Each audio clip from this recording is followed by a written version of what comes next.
जय मसीह। परमेश्वरलाई महिमा होस्। प्रियहरू, जब मैले क्रुसको बारेमा पढ्दै थिएँ, परमेश्वरले मेरो हृदयमा क्रुसको रहस्यलाई हालिदिँदै हुनुहुन्थ्यो। अनि जति जति क्रुसलाई मैले हेर्दै गएँ, मैले आफूलाई क्रुसमा पाउँदै गएँ। अनि मलाई परमेश्वरले यसरी भन्नुभयो, छोरा, यो मेरो सन्देशलाई, यो मेरो क्रुसलाई धेरै मेरा छोराछोरीको माझमा पुर्या। मैले गरेको यो बलिदानलाई सबैले बुझ्न सकेका हुन् भन्ने मेरो इच्छा छ भन्ने यसले भन्नुभयो। प्रियहरू, त्यसकारण म तपाईहरुको माझमा आज क्रुसको सन्देश लिएर आएको छु। हुन सक्छ आजको यो वचन सुन्दा सुन्दै तपाईसित परमेश्वर बोल्न सक्नुहुन्छ। पवित्र आत्माको आवाजलाई तपाईले सुन्न सक्नुहुन्छ। मैले प्रचार गरे भन्दा पनि बढी उहाँले अझै तपाईको हृदयमा क्रुसको गहिराईलाई, क्रुसको मर्मलाई,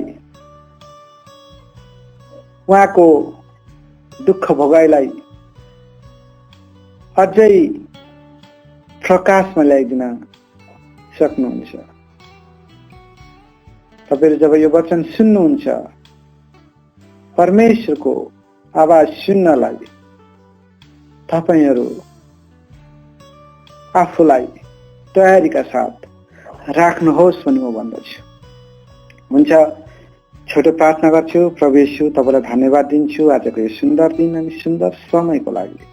प्रभु येशू, तपाईले आज मलाई माध्यम बनाएर तपाईका आफ्ना प्रिय छोराछोरीसँग तपाईको वचन प्रचार गर्ने अवसर दिनुभयो। म यसको लागि धन्यवाद दिन्छु अनि प्रार्थना गर्छु प्रभु, कलशकी 3 को 16 अनुसार तपाईको वचन तपाईका आफ्ना प्रियको हृदयमा प्रशस्त गरी बास गरेको होस्। तपाई येशूकै नाममा, आमेन। हुन्छ प्रियहरू, आजको सन्देश परमेश्वरको वचन क्रुसबाट सुरु गर्छु। क्रुस के हो? क्रुसले तपाई र मेरो जीवनमा के दियो? अनि परमेश्वरले येशूलाई क्रुसमा टाङ्नको लागि किन यस्तो योजना बनाउनु भयो? आफ्नै पुत्रलाई यति धेरै ठुलो कष्ट किन दिन परमेश्वरको योजना बन्यो भन्ने कुरा आज म तपाईहरुको माझमा प्रस्तुत गर्न चाहन्छु। परमेश्वरले वचन पढाइमा, वचनको अर्थ खोल्नमा पवित्र आत्माको सहायता रहोस् अनि तपाई सुन्ने सबै उहाँका प्रियहरुमा क्रुसको वचनले बास गरेको होस् र नम्रताले तपाईहरुलाई ढाकेको होस् भनी म प्रार्थना गर्छु। मान्छे जातिका असंख्य समस्याहरू छन्। असंख्य समस्याबाट तपाई र हामी जुधेका छौं। अनि तपाई र मेरो समस्याको हल गर्नलाई परमेश्वरले धेरै धेरै योजनाहरू बनाउनु भएन।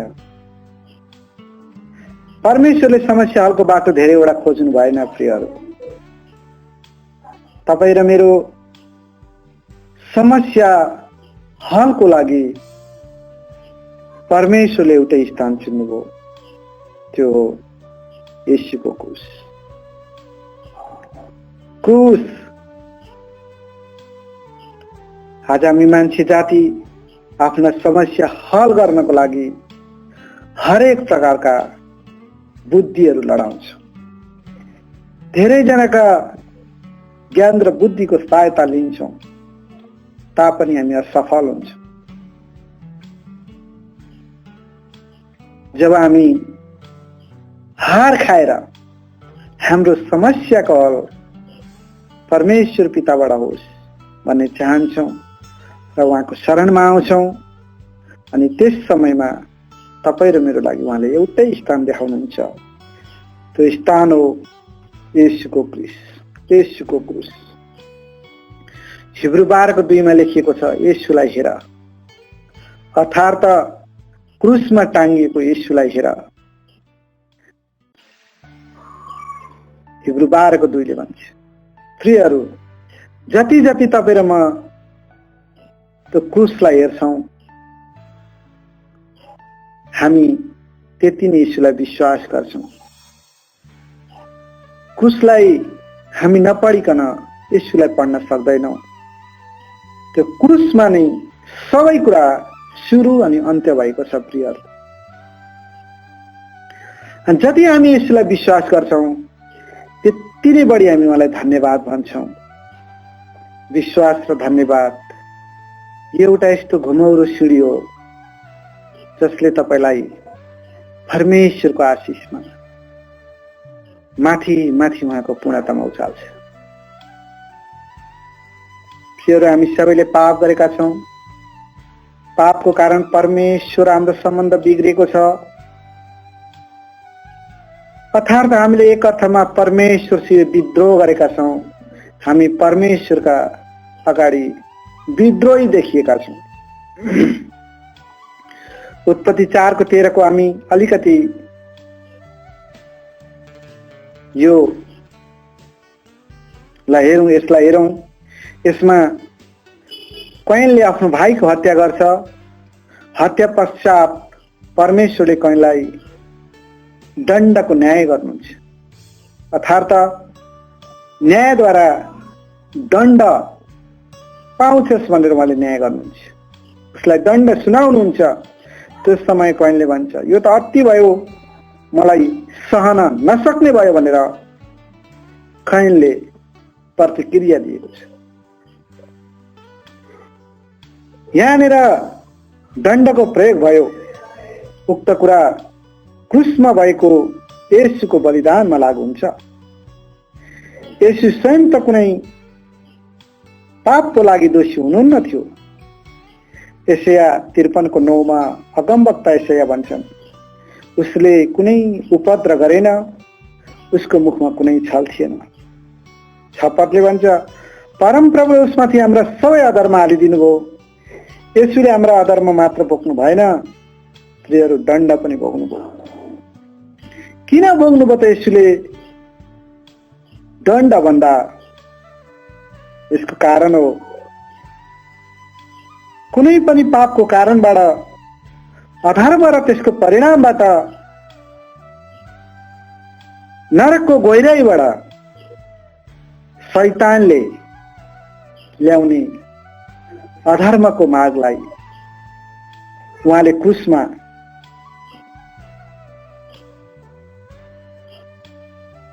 त्यसलाई टाँगेर तपाईँ अनि ममा कहिले पनि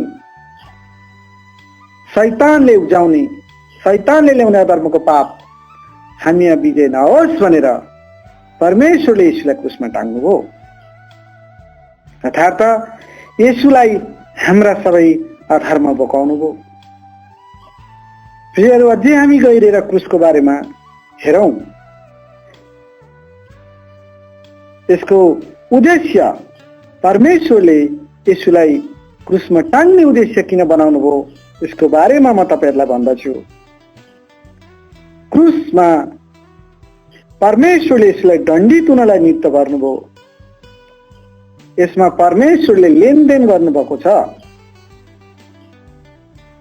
परमेश्वरको न्याय अनुसार हामीले पाउनु पर्ने दुष्ट हाम्रा खराब काम अनुसार हाम्रो अधर्मको दण्ड हामी आफैले सहनु परेन, तर क्रुसमा येशूले सहनु भयो। येशूले अधर्मको दण्ड हाम्रो निम्ति सहनु भएको कारण उहाँले परमेश्वरको आज्ञालाई पूरा गर्नुभयो। प्रियहरू, हामीलाई थाहा छ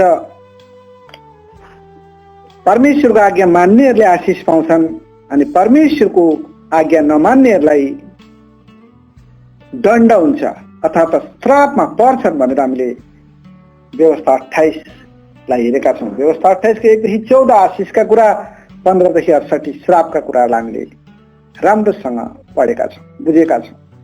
फेरि यहाँनिर यीशु ख्रीष्टले क्रुसमा हाम्रा अधर्मलाई बोकेर दण्डहरू सहेर परमेश्वरको आज्ञालाई पूरा गर्नुभयो। परमेश्वरको आज्ञालाई पूरा गरेको कारण परमेश्वरको आज्ञा कारिताबाट उत्पन्न सबै आशिष र भलाइहरू हामीले पाउन सकौं भनेर उहाँले क्रुसमा दण्ड भोग्नुभयो। अझ यसलाई छोटकरीमा भन्नुपर्दा प्रियहरू, हामीले पाउनु पर्ने खराब कुरा येशूले पाउनुभयो र येशूले पाउनु पर्ने सबै असल थोकहरू हामीले पायौं। यो सबै परमेश्वरको तपाईँ र म प्रतिको अगाध अनुग्रहको कारणबाट हो, अनुग्रहबाट हो। यी आशिषहरू तपाईँ र मैले आफ्नो कर्मद्वारा, आफ्नो परिश्रमद्वारा पाउन सक्दैन। यी आशिषहरू हामीले विश्वासद्वारा प्राप्त गर्न सक्छौं। यो पाउनको निम्ति तपाईँ र हामी योग्यका थिएनौं र हाम्रो योग्यताले यसलाई आर्जन गर्न पनि सक्दैनथ्यौं। यो नै परमेश्वरले तपाईँ र म प्रति गर्नुभएको अगाध अनुग्रह हो। यसकारण पौलले यसरी भन्छन्,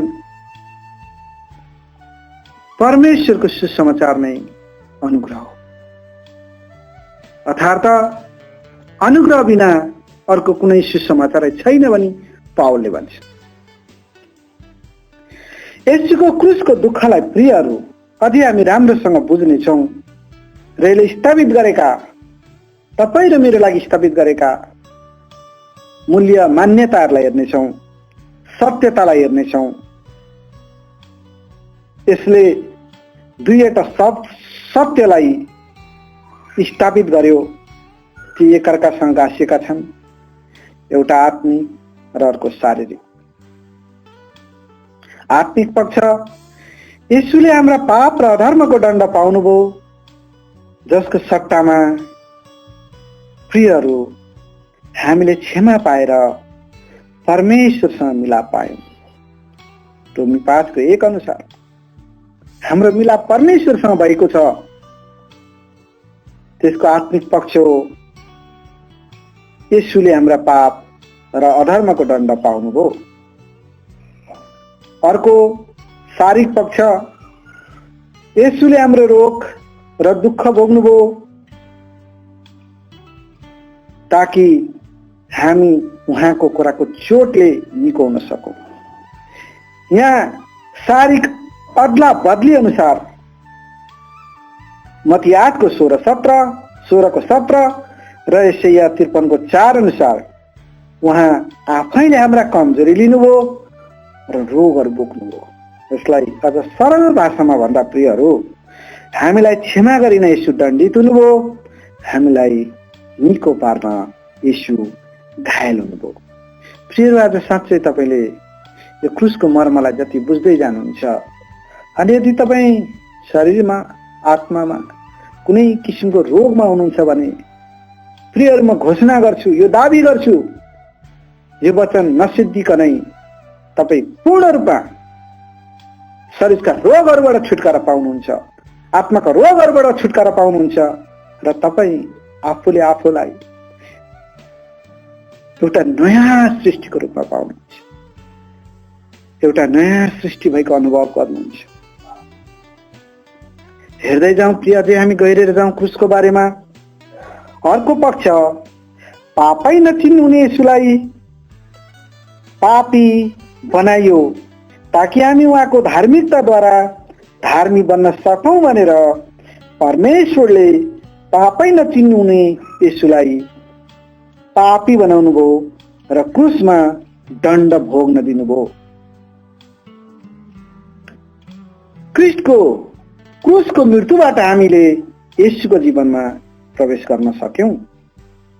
प्रियहरू, परमेश्वरको योजना थियो। हाम्रो अधर्म येशूले पाउनुभयो र येशूको धार्मिकता हामीले पायौं। यसकारण हामी उहाँका धार्मिकता बोकेका छोराछोरीहरू हुन सक्यौं। येशूले क्रुसमा मृत्यु बोकेर येशूको विजयको जीवन तपाईं र मलाई दिनुभयो र हामी उहाँको विजयको जीवनमा प्रवेश गर्यौं। 2 कोरिन्थी 8:9 पावल लेख्छन्, किनभने हाम्रा प्रभु येशू ख्रीष्टको अनुग्रह तिमीहरूलाई थाहै छ कि उहाँको दरिद्रताबाट तिमीहरू धनी हौ भनेर उहाँ धनी भएर पनि तिमीहरूका खातिर दरिद्र हुनुभयो। प्रियहरू, परमेश्वरले क्रुसमा गर्नुभएको लेनदेनको पक्ष स्पष्ट छ। दरिद्रताबाट सम्पन्न हामी धनी हुन सकौं भनेर यसो हाम्रो निम्ति गरिब बन्नुभयो। यसो कहिले गरिब हुनुभएको थियो? प्रियहरू, हामीलाई थाहा छ यसो संसारिक जीवनमा गरिब हुनुहुन्न थियो। आज धेरैजनाले प्रचार गर्छन् यसो संसारमा हुँदा गरिब हुनुहुन्थ्यो। होइन प्रिय, यसो संसारमा हुँदा गरिब हुनुहुन्न थियो। हो, उहाँ एउटा साधारण परिवारमा जन्मनुभयो, एउटा सिकर्मीको घरमा जन्मनुभयो। उहाँ आफ्नो बाउको पेसामा सहयोग गर्नुहुन्थ्यो, तर पनि उहाँलाई कहिले पनि अभाव भन्ने कुरा थिएन।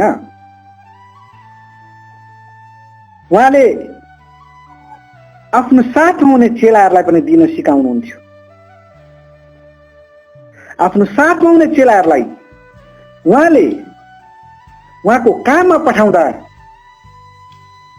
रुपियाँ पैसा लुगा फाटो केही पनि नबोकी जाऊ भन्नुभएको थियो। अर्थात् उनीहरूले पाउने कुरा येशूले दिनुभएको थियो। प्रियहरू, लुका 22:35 हेर्नुहोस्, त्यहाँ लेखिएको छ, येशू र उहाँका चेलाहरू गरिबहरूलाई नियमित दान दिन्थे। धन भनेको कुरा प्रियहरू, चाहे तपाईँ कमाउनुहोस्, कम मेहनत गरेर कमाउनुहोस्, कडा मेहनत गरेर कमाउनुहोस्, या झिँगाको बोसो बेचेर कमाउनुहोस्, त्यसको मूल्य एउटै हुन्छ। त्यो पैसाको भेल्यु 500 रुपियाँ झिँगाको बोसो बेचेर कमाएको पैसा र कडा परिश्रम गरेर 500 ल्याएको पैसा, त्यसको मोल एउटै हो। अझै त्यस समयमा येशूले 5000 मानिस, महिला र केटाकेटी बाहेक 5000 मानिसलाई अग्गाउन्जेल खुवाउनु भएको छ। प्रियहरू, त्यस समयमा पनि, येशूको समयमा पनि 5000 मानिसलाई अग्गाउन्जेल खुवाउने मान्छे गरिब भनिँदैन थियो। र अहिलेको समयमा पनि हामी हेर्छौँ भने 5000 मान्छेलाई खुवाउनु भनेको चान्चिने कुरा थिएन। यसकारण येशू गरिब हुनुहुन्न थियो। उहाँ असल कपडा लाउनुहुन्थ्यो, दामी कपडा लाउनुहुन्थ्यो। प्रियहरू, येशूले आफ्नो सेवाकाईमा कहिले पनि समस्या र अभाव भन्ने कुरा भएन, अभाव भन्ने कुरा रहेन। तापनि पावलले भन्छन् येशू गरिब भन्नुभयो। प्रियहरू, येशू कहिले गरिब भन्नुभयो? उत्तर हो, उहाँ क्रुसमा गरिब भन्नुभयो। क्रुसमा उहाँसँग केही थिएन प्रियहरू। क्रुसमा उहाँ भोकाउनु भएको थियो। झन्डै 24 घण्टासम्म उहाँले केही खानु भएको थिएन। उहाँ तिर्खाउनु भएको थियो। यूहन्ना 19:28 लेखेको छ, उहाँले मलाई तिर्खा लाग्यो भनेर भन्नुभएको छ। उहाँ नाङ्गै हुनुहुन्थ्यो। यौना 19:23 हेर्नुहोस्, सिपाहीहरूले उहाँका सबै लुगा लगिसकेका थिए। क्रुसमा उहाँ गरिब हुनुहुन्थ्यो, गरिब हुनुभयो। उहाँसँग आफ्नो भन्ने कुनै कुरा थिएन। उहाँको मृत्युपछि पनि उहाँ अर्काले ल्याएको वस्त्रमा बेरिनुभयो र अर्काकै च्यानमा गाडिनुभयो। यसकारण तपाईँ र मेरो लागि यसो क्रुसमा गरिब बन्नुभयो। कति बेला प्रियहरू, हामीसँग पैसा रुपियाँ नहोला, ब्याङ्क ब्यालेन्स नहुन सक्छ, तर प्रत्येक दिनको खाँचो पुरा भइरहेको छ। र कतिपल्ट हामीहरूलाई दिनका लागि हामीसँग चाहिने भन्दा पनि बढ्ता हुन सक्छ। यसकारण प्रेरित 20:35 यसो भन्नुहुन्छ, लिनुमा भन्दा दिनुमा असल हो। उहाँका सन्तानहरूले ठुला ठुला आशिषहरू पाउन् र उपभोग गर्न सकुन् भन्ने परमेश्वरको उद्देश्य छ। यसकारण हाम्रो खाँचोलाई प्रशस्तका साथ पूरा गर्नका लागि साथै अरूलाई दिनको निम्ति पनि उहाँले छुटाउनुहुन्छ। यसैले हाम्रो दरिद्रतालाई लिनुभयो ताकि हामी उहाँको प्रशस्ततामा सहभागी हुन सकौँ भनेर यसो क्रुसमा गरिब हुनुभयो प्रियहरू। यसकारण नसोच्नुहोस्, ओ म किन यस्तो, म किन यति गरिब। प्रियहरू, कहिले पनि त्यसरी नसोच्नुहोस्। आफ्नो मुखले उच्चारण नगर्नुहोस्। आफैले आफूलाई श्रापित नबनाउनुहोस्। परमेश्वरले तपाईलाई प्रशस्तताको जीवन दिनुभएको छ। अभाव, घटी, कमीको जीवन यसले तपाईँ र मेरो लागि भोग्नुभयो। यसकारण तपाईँ र मेरो जीवनमा अभाव भन्ने कुराहरू आउने छैन। हाम्रो अधर्मले ल्याएका निर्दयी घाउहरू मध्ये दुईवटा घाउहरू, लाज र तिरस्कार, यी दुवै यीशुमाथि आए प्रियहरू। हिब्रू 12:2 लेखिएको छ, शर्मलाई घिन गरेर यीशुले क्रुसको शासना भोग्नुभयो। क्रुसको मृत्यु चाहिँ प्रियहरू एउटा लाज मर्दो मृत्यु थियो, जो केवल तल्लो स्तरका अपराधीहरूलाई मात्र दिन्थ्यो। क्रुसमा मारिने व्यक्तिलाई नाङ्गै पारिन्थ्यो, उसलाई देख्नेहरू जिस्काउँथे र गिल्ला गर्थे। यीशुले पनि त्यस्तै किसिमको गिल्ला सहनुभयो, लाजलाई सहनुभयो। एउटा जवान यीशु क्रुसमा नाङ्गो हुन्थ्यो प्रियहरू। उहाँको शरीरमा कुनै लुगाहरू थिएन। परमेश्वरको योजना चाहिँ यो थियो, यीशुलाई लाज र शरममा राखेर, हाम्रा अधर्मले दिएका लाज र शरम यीशुलाई क्रुसमा सहन लगाएर उहाँमाथि विश्वास गर्नेसँग आफ्नो अनन्त महिमा बाँड्नु थियो प्रियहरू। उहाँले नि तपाईँ र मलाई आफ्नो महिमामा ल्याउनको लागि यीशुलाई कष्टहरूद्वारा सिद्ध तुल्याउनु। यीशुले सहनु भएको क्रुसको शर्म, लाजबाट तपाईँ र मलाई परमेश्वरले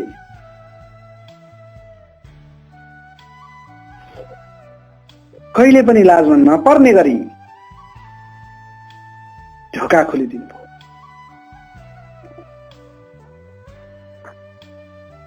लाज र शरम भन्दा पनि अर्को पीडादायी एउटा घाउ छ, त्यो तिरस्कार। तिरस्कार भन्ने कुरा प्रियहरू प्राय टुक्रिएको सम्बन्धबाट उत्पन्न हुन्छ। सुरुमा आफ्ना छोराछोरीहरूलाई तिरस्कार गर्ने बाबुआमाबाट कतिपय तिरस्कारहरू निस्कन्छ। अहिले त हामीले जान्दछौँ, देखेका छौँ, गर्भवती महिलाहरूको पेटमा छोरा छ कि छोरी छ भनेर संसारको विज्ञानले थाहा पाउँदछ। प्रियहरू, त्यो समय छोरा छ भने स्वीकार्ने अनि छोरी छ भने गर्भपतन गराउने धेरै आमा बाउहरूले गरिरहेका छन्। प्रियहरू, उनीहरू यो बिर्सिन्छन् यो परमेश्वरको सृष्टि हो। हामी एउटा घोर अपराध गर्न गइरहेका छौँ र घोर अपराध गरेका छौँ भन्ने कुरा उनीहरूले ख्याल गर्दैनन्। प्रियहरू, मान्नुहोस्, यदि त्यो नानीलाई जन्माए भने पनि र छोरी रहेछ भने पनि त्यो तिरस्कारमा जन्मेको नानी उसको जीवनमा उसका बाबु आमा को तिरस्कारलाई उसले कतिसम्म सहनुपर्छ।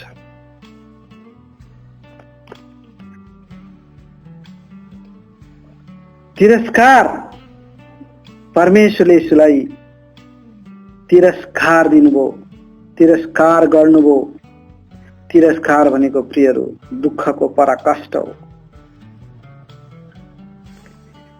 तेस्रो पहरतिर मत्ती 27:46-50 पाउँछौँ। अनि तेस्रो पहरतिर यसो यसो भनेर ठुलो स्वरले कराउनु भयो, एली एली लामा सबखतनी, अर्थात् हे मेरा परमेश्वर, तपाईले मलाई किन त्याग्नुभयो। तब यसो ठुलो स्वरले कराउनु भयो र प्राण त्याग्नुभयो भनेर लेखिएको छ। प्रियहरू, पृथ्वीको इतिहासमा पहिलोपल्ट परमेश्वरको पुत्रले पितासँग बिन्ती गर्नुभयो तर त्यसको उत्तर पाउनु भएन। मानिसको पापसँग यसो यतिसम्म एक हुनुभयो कि पापसँग सम्झौता गर्न नसक्ने परमेश्वरको पवित्रताका कारण उहाँले आफ्नो पुत्रलाई इन्कार गर्नुभयो। आफ्नो पिताबाट तिरस्कृत भएर यसुले अति पीडादायी तिरस्कारको अनुभव गर्नुभयो। प्रियहरू, तपाईँ हामी बाउ हौँ, हाम्रा छोराछोरीहरू छन्। सम्झनुहोस्, हाम्रो छोराछोरी यदि त्यो अवस्थामा छन् अनि तपाईँलाई पुकार्छन्, कुन चाहिँ बाउहरू होला त्यो समय आफ्नो छोराछोरीलाई मद्दत नगर्ने, नरुने, तर क्रुसमा येशूको पुकारालाई परमेश्वरले ध्यान दिनु भएन, स्वर्गले जवाब दिएन। प्रियहरू, यसको तुरुन्तै येशूले क्रुसको घाउको कारणबाट नभएर तिरस्कारले टुटेको हृदयको कारण प्राण त्याग्नुभयो। त्यो कुटाई, त्यो ठुकाई को पीडाबाट येशूले आफ्नो प्राणलाई त्याग्नु भएन। येशूले आफ्नो प्राण पिताको तिरस्कारको कारण उहाँको हृदय छ्या भयो र उहाँले प्राण त्याग्नुभयो। त्यसको लगत्तै मत्तीले लेखेका छन्, हेर मन्दिरको पर्दा माथिदेखि तलसम्म 2 फ्याक भएर च्यातियो। पापी मानिससँग सम्बन्ध राख्नको निम्ति बाटो खुल्ला भएको यसले देखाउँछ। अब परमेश्वरले हामीसँग सम्बन्ध गाँच्नको लागि कुनै बाउन्ड्री छैन प्रियहरू, र हामीले परमेश्वरसित सम्बन्ध गाँच्नको लागि कुनै पर्खालहरू छैन। त्यो सुलोमनको मन्दिरको पर्खाल, त्यो मन्दिरको पर्दा 2 फ्याक भएर च्यातियो, जुन पर्दाले पवित्र स्थान र पर्दा बाहिरका मानिसको सम्बन्धलाई, त्यो सम्बन्धको दूरीलाई कायम राख्थ्यो। जब त्यो पर्दा च्यातियो, अब परमेश्वरसँग हाम्रो कुनै दूरी छैन। प्रियहरू, तपाईँहरू यो नसोच्नुहोस् परमेश्वर तपाईँदेखि टाढा हुनुहुन्छ, होइन। परमेश्वर तपाईसँग एउटा बिन्दु जति टाढा पनि हुनुहुन्न। हामीले परमेश्वरका धर्मपुत्र हुन अधिकार पायौं। यसो तिरस्कृत हुनुभयो ताकि तपाईँ र म परमेश्वरमा स्वीकारिन सकौं भनेर परमेश्वरले यसुलाई क्रुसमा तिरस्कार गर्नुभयो। प्रियहरू, आज संसारका 1/4 मानिसहरू तिरस्कारको शर्मको घाउबाट पीडित भएका छन्। तिरस्कार, शर्म, लाजको घाउबाट पीडित भएका छन्, टुटेका छन्। यदि हामी यी मानिसहरूलाई निको पार्न चाहन्छौँ भने प्रियहरू, हामीले यिनीहरूलाई क्रुससम्म डोर्याउनुपर्छ। यो क्रुससम्म डोर्याउनुपर्छ। प्रियहरू, हामी सहर बजारमा देख्दछौँ जब रातको अँध्यारोले छोप्दै जान्छ, तिरस्कृत मानिसहरू आफ्नो टाउको लुकाउने ठाउँहरू खोज्दै हिँड्छ।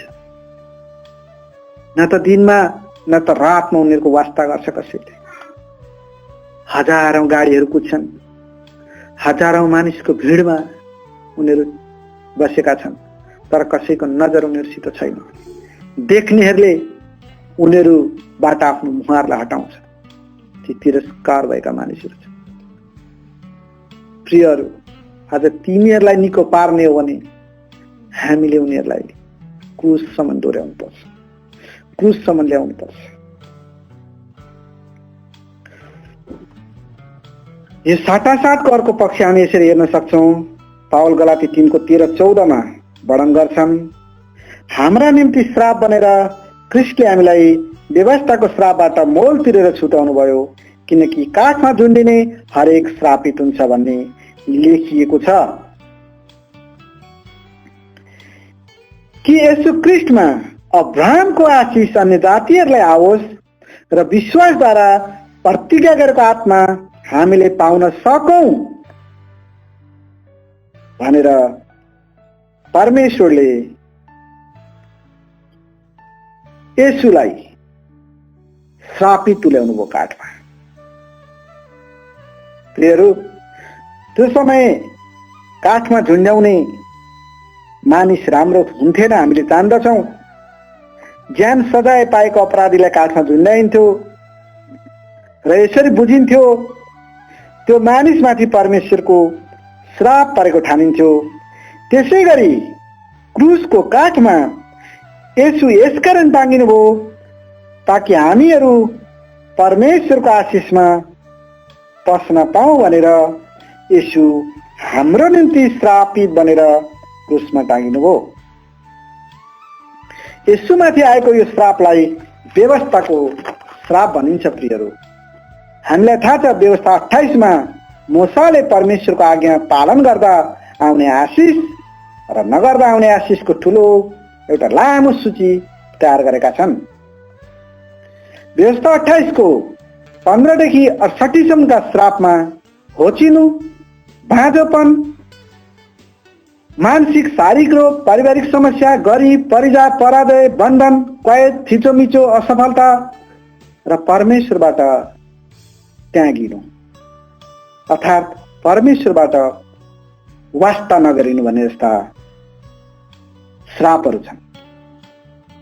प्रियहरू, यदि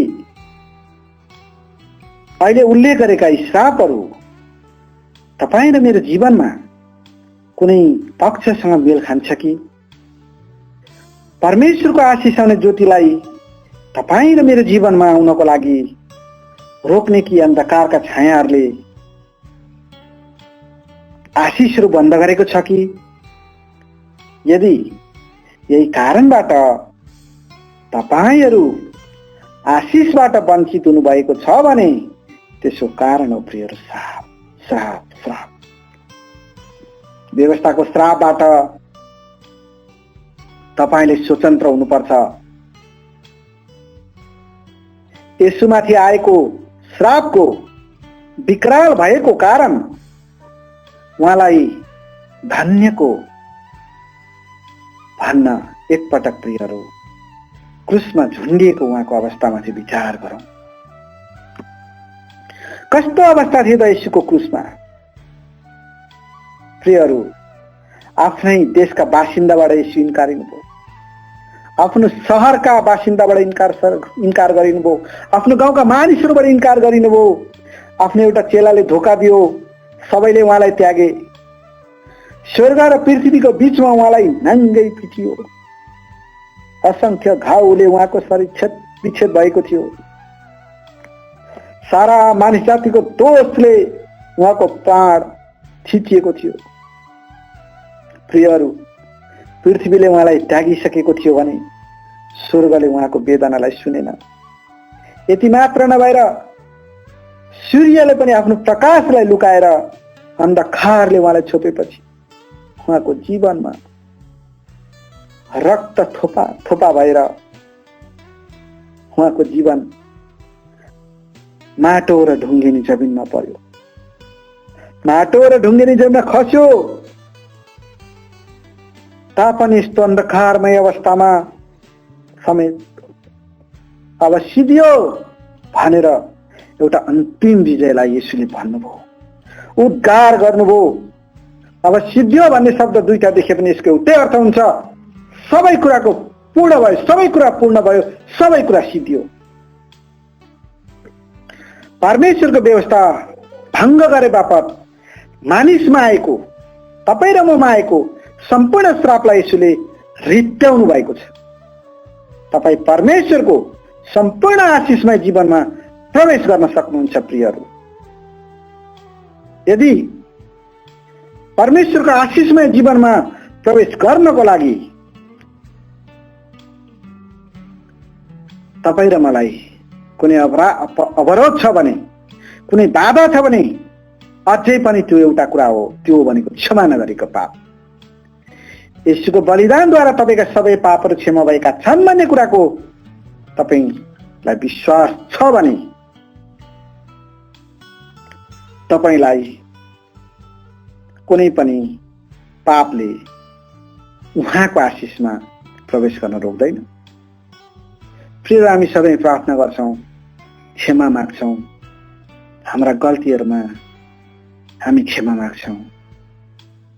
प्रियहरू, क्षमा माग्नु भनेको चाहिँ जुन पापको लागि आफूले क्षमा मागेको छ फेरि त्यो पाप नदोहोऱ्याउनु हो। तर तपाईँ र म क्षमा मागिरहन्छौँ, पाप दोहोऱ्याइरहन्छौँ। प्रिय, त्यो पाप क्षमा हुँदैन अनि त्यसले तपाईँ र मलाई परमेश्वरको आशिषमा प्रवेश गर्न दिँदैन। प्रियहरू, यदि तपाईलाई लाग्छ मेरो पापहरू क्षमा हुन बाँकी छ भने र तपाईँ निश्चितता तपाईमा छैन भने यो स्थान हो। त्यो क्रुसको अगाडि तपाईँ आफूलाई उभ्याउनुहोस् अनि भन्नुहोस्, परमेश्वर, म एउटा पापी हुँ भनेर स्वीकार गर्छु र क्षमा नभएको पाप ममा अझै बाँकी नै छ, तर मैले क्षमा पाउन सकूँ भनेर येशूले दण्ड भोग्नुभयो भन्ने कुरामा म विश्वास गर्छु। यसकारण म यो बिन्ती गर्छु, परमेश्वर पिता, येशूको नाउँमा मेरा सबै पापहरू क्षमा गर्नुहोस् भनेर जब तपाईहरु प्रार्थना गर्नुहुन्छ, परमेश्वरको वचनले तपाईँ र मेरो लागि यो प्रतिज्ञा गरेको छ। प्रियहरू, यदि हामीले आफ्ना पाप स्वीकार गर्यौं भने हाम्रा पाप क्षमा गर्न र हामीलाई सबै अधर्मबाट शुद्ध पार्नमा विश्वास हुनुहुन्छ। 1:9 मा हेर्नुहोस्, परमेश्वरलाई उहाँको वचनमा नै समात्नुहोस् अनि उहाँले तपाईका सबै पापहरू क्षमा गरिसक्नु भएको छ भनेर तपाईँ यसै गरी विश्वास गर्नुहोस् अनि तपाईँ भन्नुहोस्, धन्यवाद पिता तपाईलाई, धन्यवाद येशू तपाईलाई मेरो लागि जे गर्नुभयो। भन्नुहोस् तपाईँ हृदयबाट, धन्यवाद येशू, धन्यवाद। हामी प्रत्येक आफ्नै विशेष आवश्यकताहरू, अभावहरू छन्।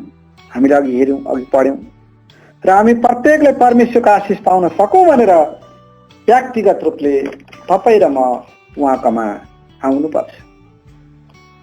प्रियहरू, सबै आशिषहरूलाई समेटेर तयार गरेको एउटा प्रार्थना छ। म तपाईहरुको लागि प्रार्थना गर्न चाहन्छु।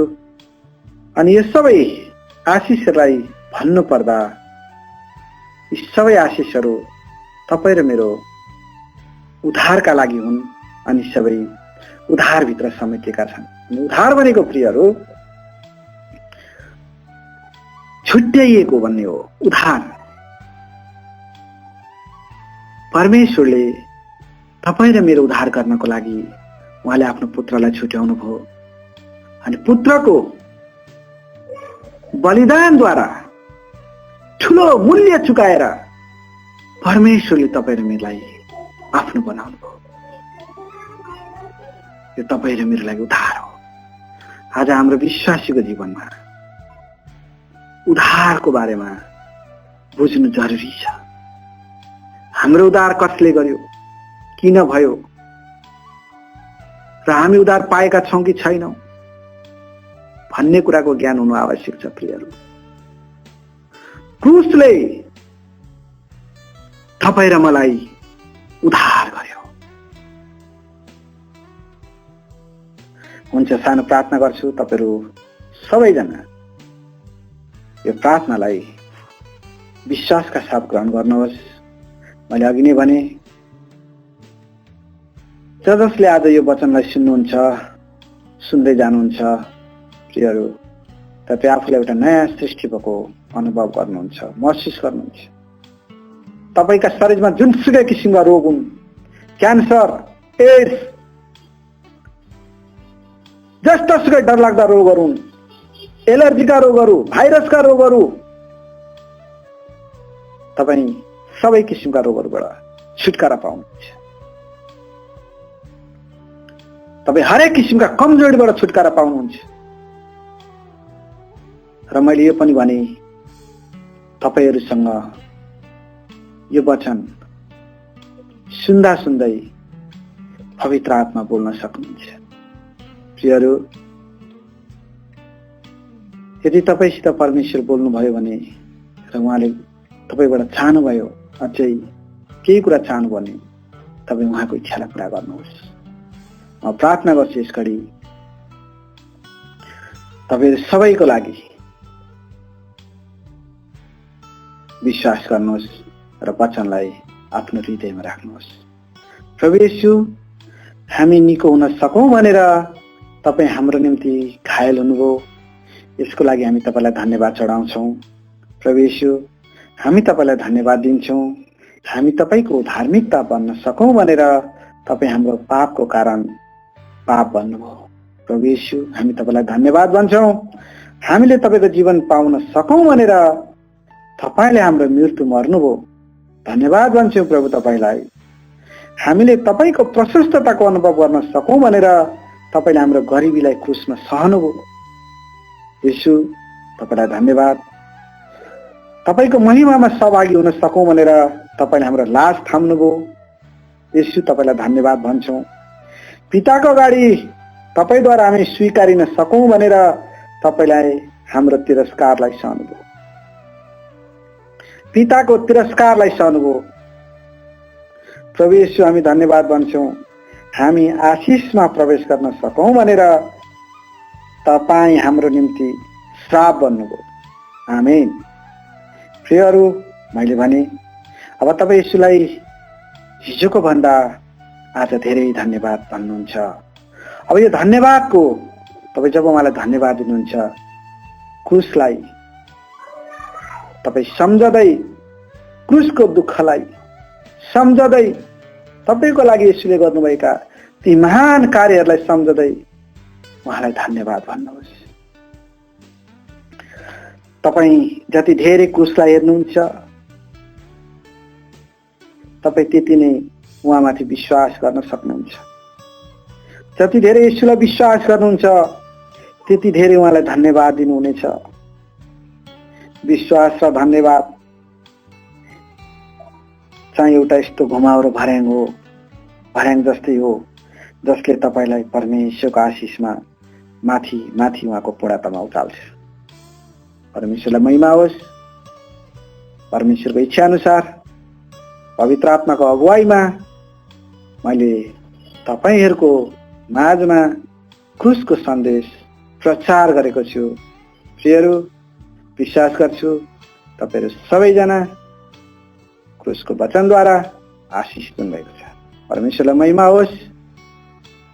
सुन्ने तपाईहरुलाई अनि वचन भन्ने म सामेल शर्मा अनि मेरो परिवारलाई परमेश्वरले प्रशस्त आशिष दिनुभएको होस् क्रिस्टको नाममा। आमेन। हुन्छ, फेरि पनि एकपटक सबैजनालाई जय मसीह।